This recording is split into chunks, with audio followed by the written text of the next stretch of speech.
नमस्कार, एनटिभी कोहलपुर समाचारमा स्वागत छ। म पुरुषोत्तम सापकोटा। सुरुमा प्रमुख समाचार। मनसुन नेपाल प्रवेश गरेसँगै लगातार भइरहेको वर्षाका कारण विभिन्न नदीमा पानीको बहावमा उतार चढाव, सयौं गाउँहरू पहिरोको जोखिममा। पूर्ण रूपमा कार्यान्वयन र स्रोत जुटाउन सक्ने गरी लुम्बिनी प्रदेश सरकारले बजेट ल्याएको सरकारवालाहरूको भनाई। स्वास्थ्य र पूर्वाधार प्राथमिकतामा। दैलेखको नारायण नगरपालिकाद्वारा पालिकाभित्रका 890 घरलाई खरको छानो मुक्त गर्ने अभियान सुरु। जस्ता पाता पाएपछि स्थानीय खुसी। भारतमा आउँदो 4 महिनाभित्रमा कोरोनाको तेस्रो लहर आउन सक्ने चेतावनी। बालबालिका र 18 वर्ष मुनिका समूह जोखिममा। र युरोकपको पहिलो खेलमा अहिले फ्रान्स र हङ्गेरी भिड्दै जर्मनीलाई हराएर साबिक विजेता पोर्चुगल नकआउट चरणमा पुग्ने योजनामा। समाचार अब विस्तारमा। मनसुन नेपाल प्रवेशसँगै लगातार भइरहेको वर्षाका कारण विभिन्न नदीमा पानीको बहावमा उतार चढाव हुँदै आएको छ। पहाडी जिल्लाका विभिन्न स्थानमा बाढी पहिरो गएका छन् भने सयौं गाउँहरू पहिरोको जोखिममा रहेका खबरहरू आइरहेका छन्। जसले गर्दा देशभरका 27 जिल्लामा बाढीको उच्च जोखिम रहेको जल तथा मौसम विज्ञान विभागले जनाएको छ। केही नदी तथा खोलामा आकस्मिक बहाव बढ्न सक्ने देखिएको छ। लुम्बिनी प्रदेशका नवलपरासी पश्चिम, रूपन्देही, कपिलवस्तु, अर्घाखाँची, दाङ, बाँके, बर्दिया र पाल्पामा बाढीको उच्च जोखिम रहेको छ भने कर्णाली प्रदेशका दैलेख, जाजरकोट, कालीकोट, जुम्ला तथा सुदूरपश्चिम प्रदेशका कञ्चनपुर, कैलाली, बाजुरा, बझाङ र दार्चुलामा बाढीको उच्च जोखिम रहेको महाशाखाले जनाएको छ। लगातारको वर्षाले जुम्लाको हिमा गाउँपालिका 6 खलढुङ्गा र दलित बस्तीमा पहिरोको जोखिम बढेपछि 16 घरधुरीका 117 जना घर परिवार विस्थापित भएका छन्। बस्ती अगाडि पछाडि तलमाथि चारैतिरबाट पहिरो गएपछि गाउँका सबै घर परिवार विस्थापित भएका हुन्। कमजोर भूभाग भएको पातर खोलाको खलढुङ्गा गाउँमा पहिरोले घर भत्काउन थालेपछि स्थानीय गाउँ छोडेर सुरक्षित ठाउँमा जान थालेको स्थानीय मुनराज अधिकारीले बताउनुभयो। लगातारको वर्षाले बाजुराका 9वटै स्थानीय तहका 116 गाउँ पहिरोको उच्च जोखिममा रहेको जिल्ला प्रशासन कार्यालयले बताएको छ। ती गाउँ अन्य ठाउँमा स्थानान्तरण गरिनुपर्ने माग उठेको छ। सबैभन्दा धेरै त्रिवेणी नगरपालिकामा 13 गाउँका 971 परिवार उच्च जोखिममा छन् भने खप्तड छेडेदह गाउँपालिकामा 14 गाउँका 332 परिवार घर छोड्न बाध्य भएका छन्। बुढीनन्दा, जगन्नाथ, स्वामी कार्तिक, बडीमालिका लगायतका पालिका क्षेत्रका गाउँहरू जोखिममा रहेको सहायक प्रमुख जिल्ला अधिकारी समीर भण्डारीले बताउनुभयो। यस्तै कालीकोटमा अविरल वर्षापछि खसेको पहिरोमा परि खाडाचक्र 6 मोल्फामा बल विश्वकर्माको मृत्यु भएको छ। वर्षाले खाडाचक्र, तिला गुफा, शुभकालिका, नरहरिनाथ, पाचाल झरना र पाताल गाउँपालिकामा 27 घर टहरा भत्किएको जिल्ला प्रहरी कार्यालयका प्रहरी निरीक्षक भूपेन्द्र शाहीले बताउनुभयो। नरहरिनाथ 9 लालुको दलित बस्ती पनि पहिरोको जोखिममा परेपछि स्थानीयवासी घर छोडेर लेकतिर बसाई सरेका छन्। यस्तै दैलेखको दुल्लु नगरपालिका 9 मा 12 घर भत्किएका छन्। गत वर्ष नगरपालिकाले खनेको सडकका कारण घरहरू भत्किएको स्थानीयको आरोप रहेको छ।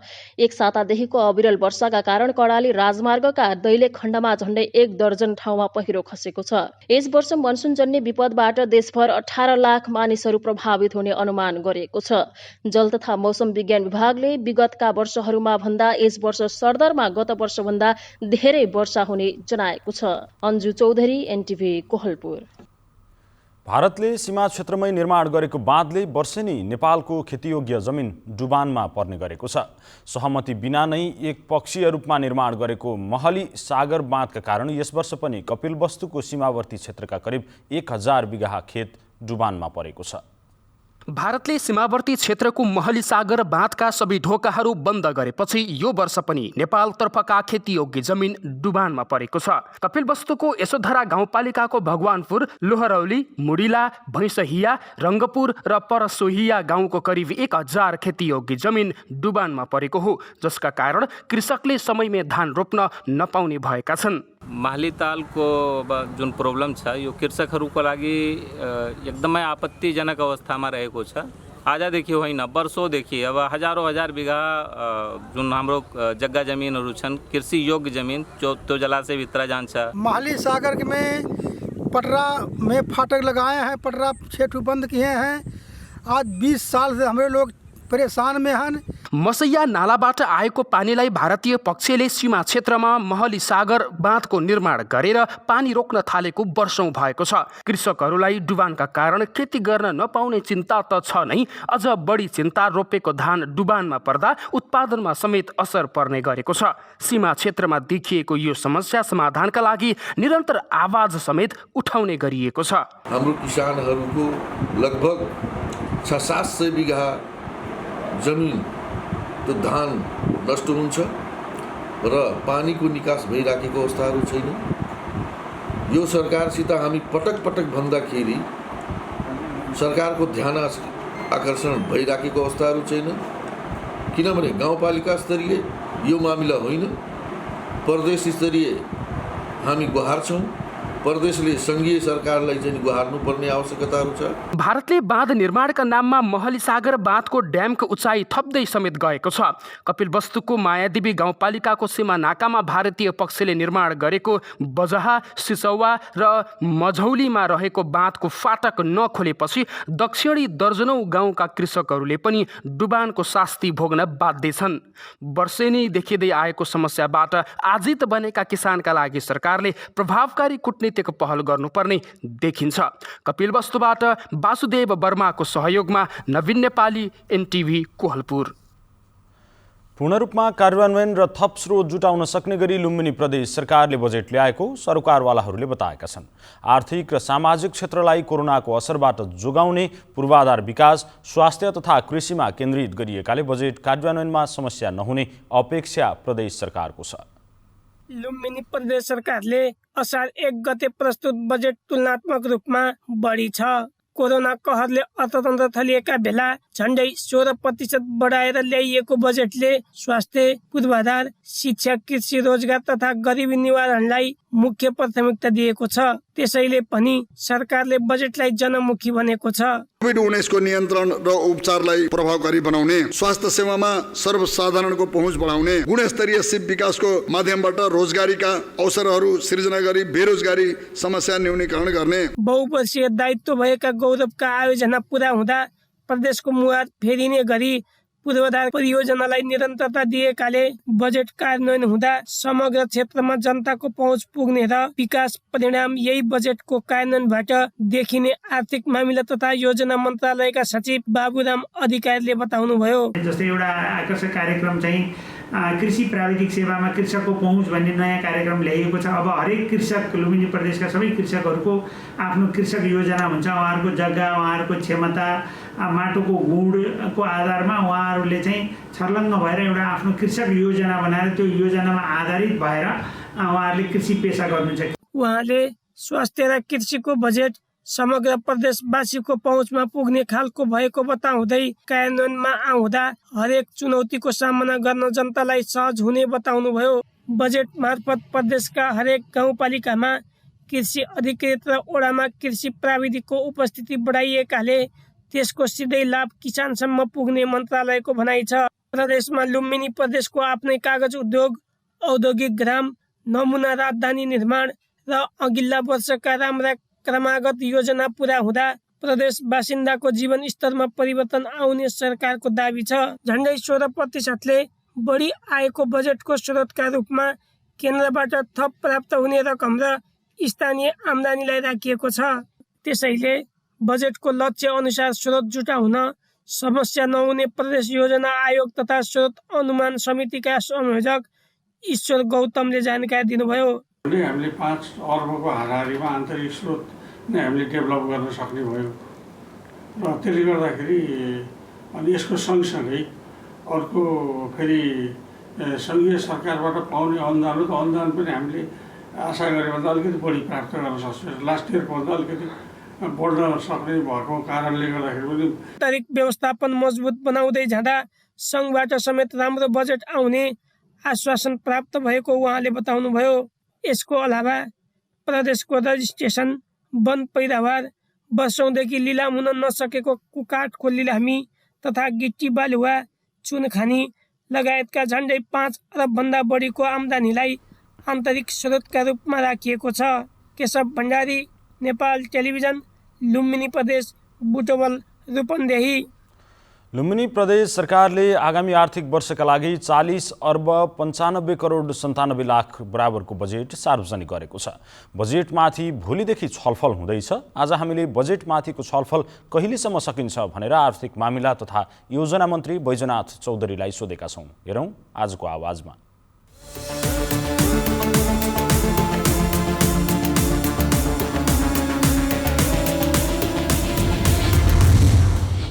बजेट चाहिँ प्रस्तुत भइसकेको छ।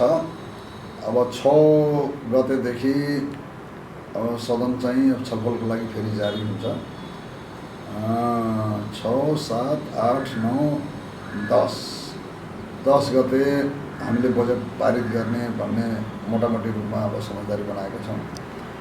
जसमध्ये अब कार्यव्यवस्था समितिको बैठक बस्ने भनेर मैले सुनेको छु।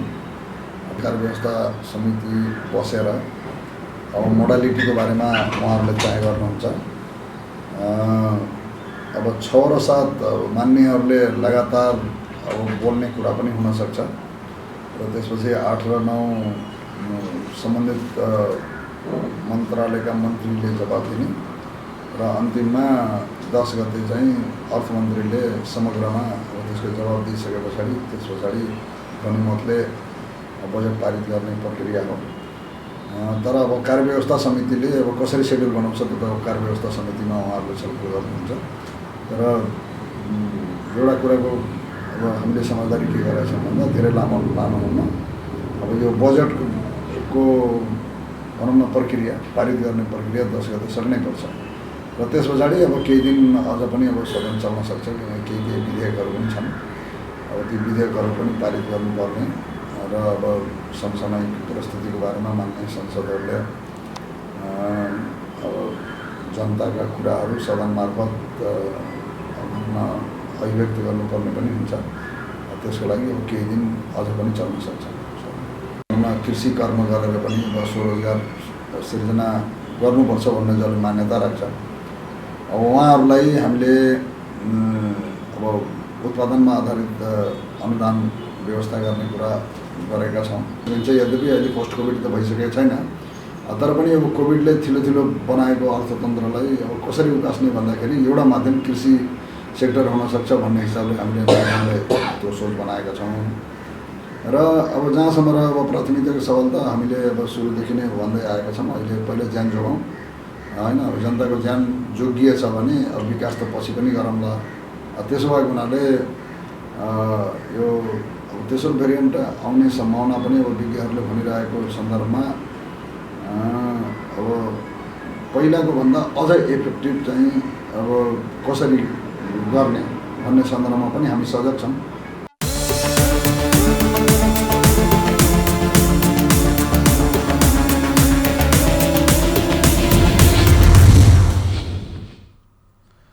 समाचारको क्रम जारी नै छ। अहिलेलाई एकैछिनको विश्राम।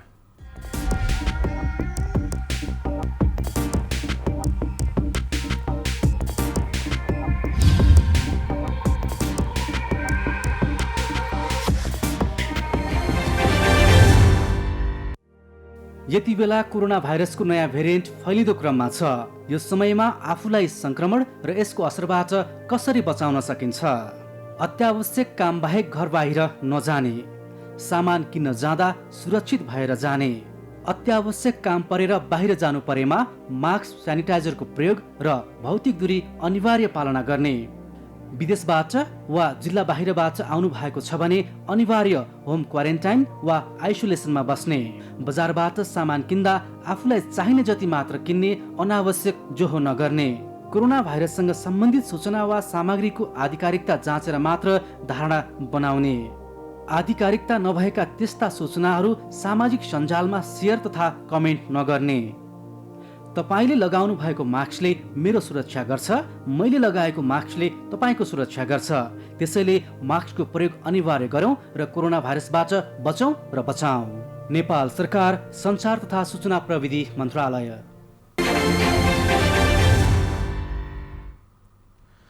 विश्रामपछि समाचारमा पुनः स्वागत छ। अब बाँकी समाचार। नेपालमा पछिल्लो 24 घण्टामा देशभर 1688 जनामा कोरोना संक्रमण पुष्टि भएको छ। स्वास्थ्य तथा जनसङ्ख्या मन्त्रालयका अनुसार विभिन्न जिल्लामा गरिएको 7010 PCR परीक्षणमा 1688 जनामा कोरोना पुष्टि भएको हो। त्यसैगरी 4686 एन्टिजेन परीक्षणमा 713 जनामा कोरोना संक्रमण देखिएको छ। PCR र एन्टिजेन परीक्षणबाट कुल 2401 जनामा संक्रमण पुष्टि भएको मन्त्रालयले जनाएको छ।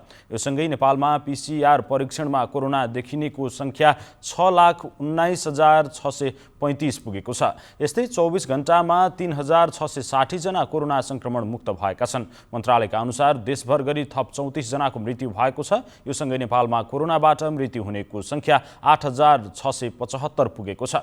हालसम्म 32,62,589 PCR परीक्षण भएको मन्त्रालयको तथ्याङ्कमा उल्लेख छ।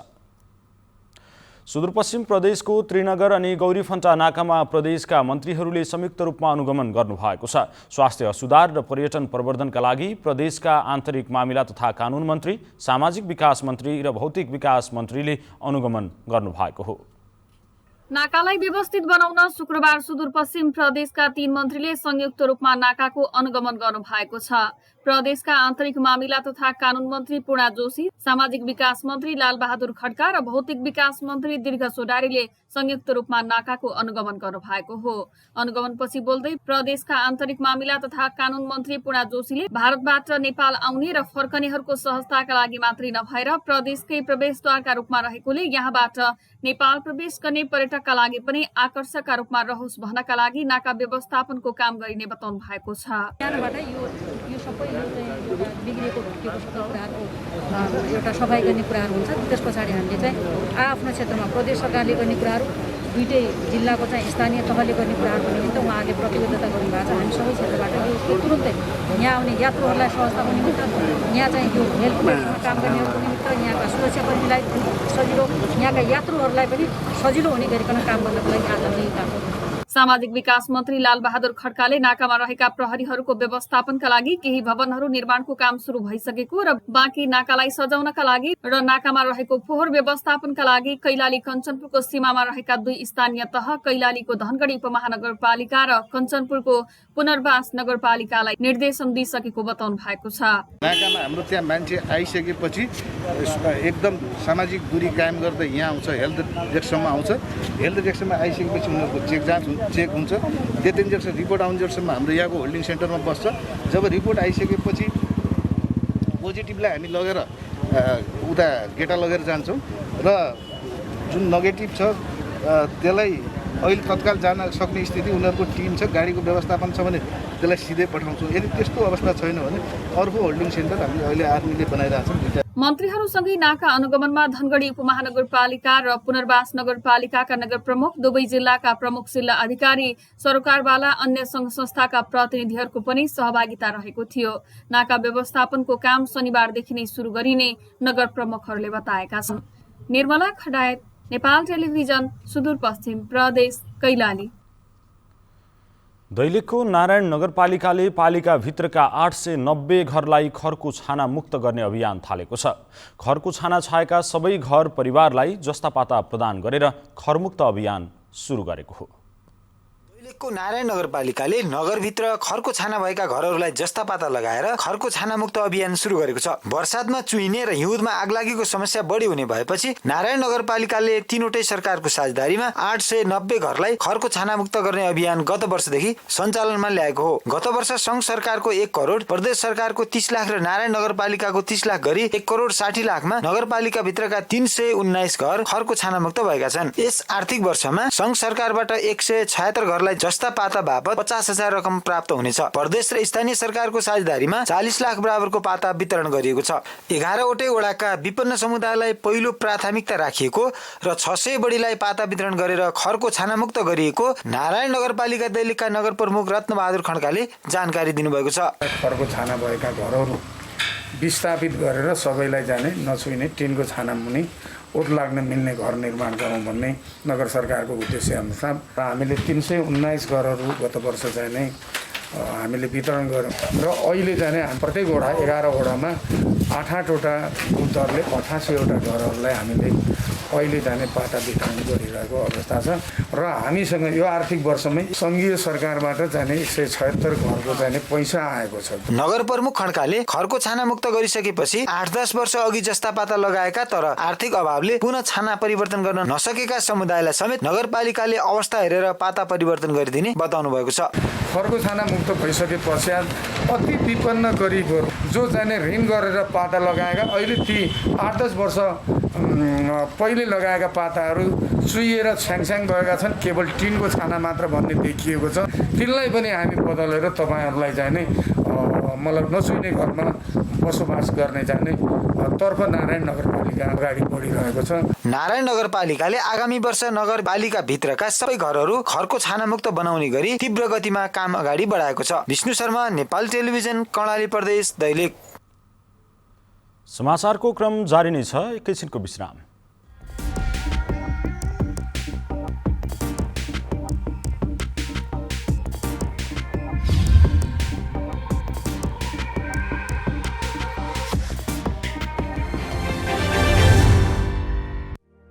यति बेला कोरोना भाइरसको नयाँ भेरिएन्ट फैलिँदो क्रममा छ।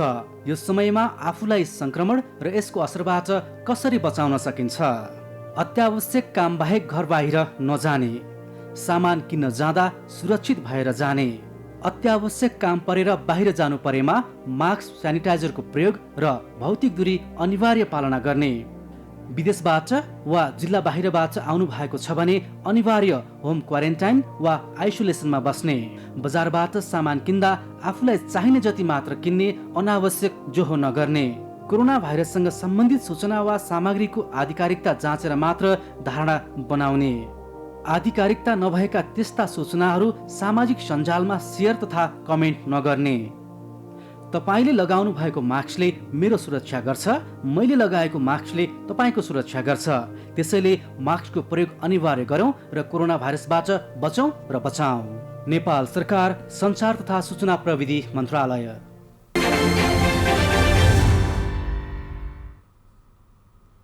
तपाईँ एनटिभी कोहलपुर हेर्दै हुनुहुन्छ। अब बाँकी समाचार।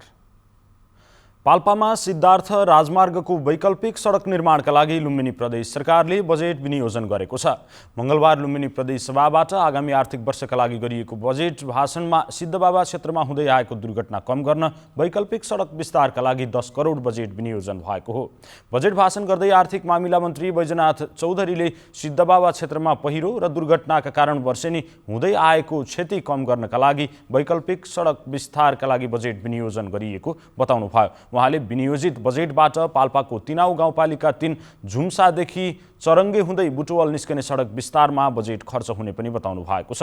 सो सडकको स्तरोन्नति तथा 3 स्थानमा पक्की पुल निर्माण गर्ने लक्ष्य लुम्बिनी प्रदेश सरकारको छ। सो सडक खण्डमा 12 महिना पहिरोको जोखिम रहेको छ। अब अन्तर्राष्ट्रिय समाचार।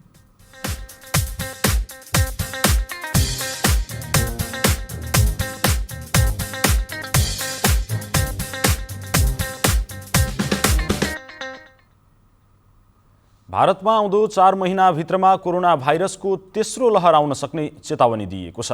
दोस्रो लहरको संक्रमण केही नियन्त्रणमा आएका बेला स्वास्थ्य विज्ञले आगामी अक्टोबरसम्म फेरि तेस्रो लहरको जोखिम रहेको चेतावनी दिएका छन्। तर कोरोना विरुद्धको खोपका कारण तेस्रो लहरको असर केही कम पर्ने अनुमान गरिएको छ। तेस्रो लहरमा बालबालिका र 18 वर्षभन्दा कम उमेर समूहलाई जोखिम धेरै हुने अनुसन्धानले देखाएको छ। बालबालिकालाई हुन सक्ने जोखिम रोक्ने तयारी भइरहेको भारत सरकारले जनाएको छ। यसैबीच पछिल्लो 24 घण्टामा भारतमा 60,753 जना कोरोना भाइरसबाट संक्रमित भएका छन्। पछिल्लो तथ्याङ्कलाई हेर्दा दैनिक संक्रमितको संख्यामा 2.98% का दरले कमी हुँदै आएको मन्त्रालयले जनाएको छ। भारतमा पछिल्लो 24 घण्टामा 1647 जनाको कोरोना भाइरसका कारण मृत्यु भएको छ। अब आर्थिक समाचार।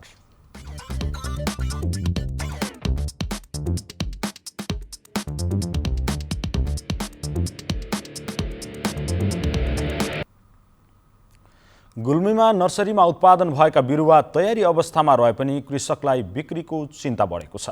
निषेधाज्ञाले जिल्लाको सदरमुकाम तमघासमै उत्पादन भएका 1 दर्जनभन्दा बढी फलफुल र घाँसका बिरुवाहरू बिक्रीका लागि तयारी अवस्थामा भए पनि कृषकलाई बिक्रीको चिन्ता बढेको हो। गुल्मी सदरमुकाम तमघासमा नर्सरीबाट उत्पादन भएका बिरुवाले बजार नपाउने हो कि भन्ने कृषकलाई चिन्ता बढाएको छ। जिल्लाको रेसुङ्गा नगरपालिकाको वडा नम्बर 7 को पुतली बजारमा वीरबहादुर कार्कीले नर्सरीबाट उत्पादित बिरुवाले बजार नपाएको हो।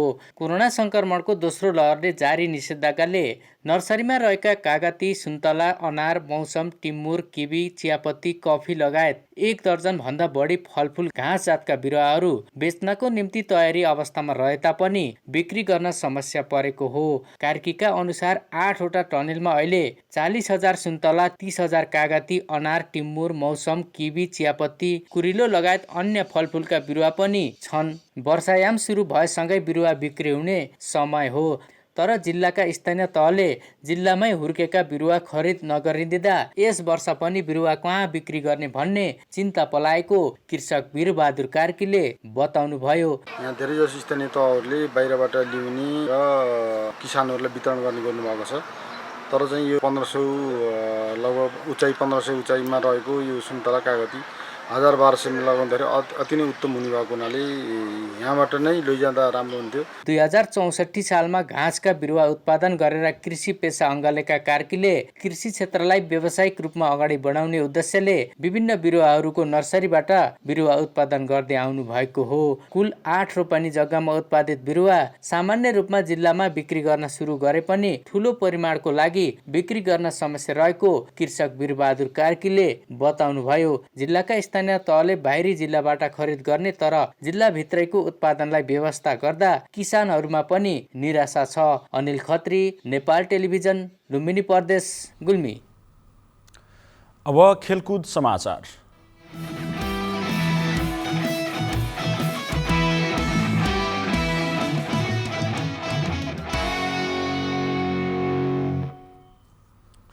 युरोकप फुटबलमा आज पनि 3 खेलहरू हुँदैछन्। समूह चरण अन्तर्गत पहिलो खेलमा अहिले फ्रान्स र हङ्गेरी बीच प्रतिस्पर्धा भइरहेको छ। समूह एफमा रहेको 2 टिम मध्ये फ्रान्स लगातार दोस्रो जित निकाल्ने योजनामा हुनेछ। पहिलो खेलमा फ्रान्सले जर्मनीलाई हराएको थियो। फ्रान्स 3 अङ्क जोडेर समूहको दोस्रो स्थानमा रहेको छ। हङ्गेरी भने पहिलो जित निकाल्न चाहन्छ। आफ्नो पहिलो खेलमा हङ्गेरी पोर्चुगलसँग पराजित भएको थियो। हङ्गेरी समूहको पुछारमा रहेको छ। यस्तै दोस्रो खेलमा साबिक विजेता पोर्चुगल र जर्मनी भिड्नेछन्। 2 टिम बीचको खेल राति 9:15 बजे सुरु हुनेछ। समूह एफमा रहेको पोर्चुगल लगातार दोस्रो जित निकाल्दै नकआउट चरणमा पुग्ने योजनामा मैदान उत्रिँदैछ भने पहिलो खेलमा पोर्चुगलले हङ्गेरीलाई हराएको थियो। पोर्चुगल 3 अङ्क जोडेर समूहको शीर्ष स्थानमा रहेको छ। जर्मनी भने पहिलो जितको खोजीमा हुनेछ। पहिलो खेलमा फ्रान्ससँग पराजित जर्मनीका लागि यस खेल निकै महत्त्वपूर्ण रहेको छ। नकआउट चरणको सम्भावना कायम राख्न जर्मनीलाई जित बाहेक अन्य विकल्प छैन। जर्मनी समूहको तेस्रो स्थानमा रहेको छ। आज हुने तेस्रो खेलमा स्पेन र पोल्यान्ड बीच प्रतिस्पर्धा हुनेछ। स्पेन र पोल्यान्ड बीचको खेल राति 1:15 बजे सुरु हुँदैछ। अब मौसम।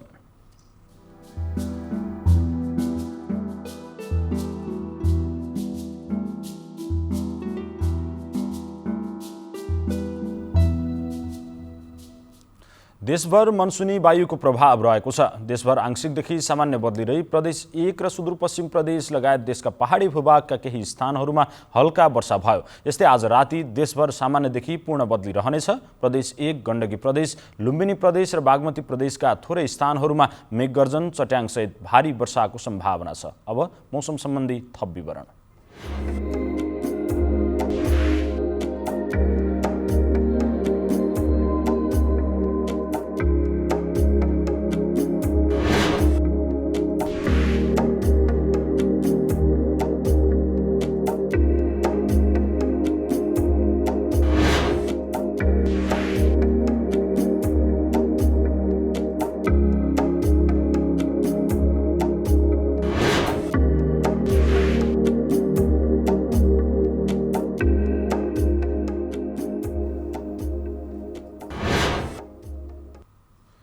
समाचारको अन्त्यमा प्रमुख समाचार पुनः एकपटक। मनसुन नेपाल प्रवेश गरेसँगै लगातार भइरहेको वर्षाका कारण विभिन्न नदीमा पानीको बहावमा उतार चढाव, सयौं गाउँहरू पहिरोको जोखिममा। पूर्ण रूपमा कार्यान्वयन र स्रोत जुटाउन सक्ने गरी लुम्बिनी प्रदेश सरकारले बजेट ल्याएको सरकारवालाहरूको भनाई, स्वास्थ्य र पूर्वाधार प्राथमिकतामा।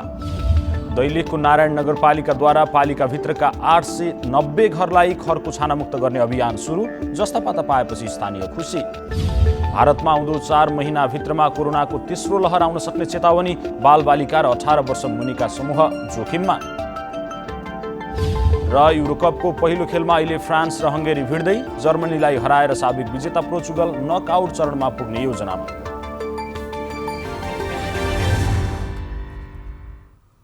हवस् त, अहिलेलाई समाचारको सिलसिला यति नै। बिदा दिनुहोस्। नमस्कार।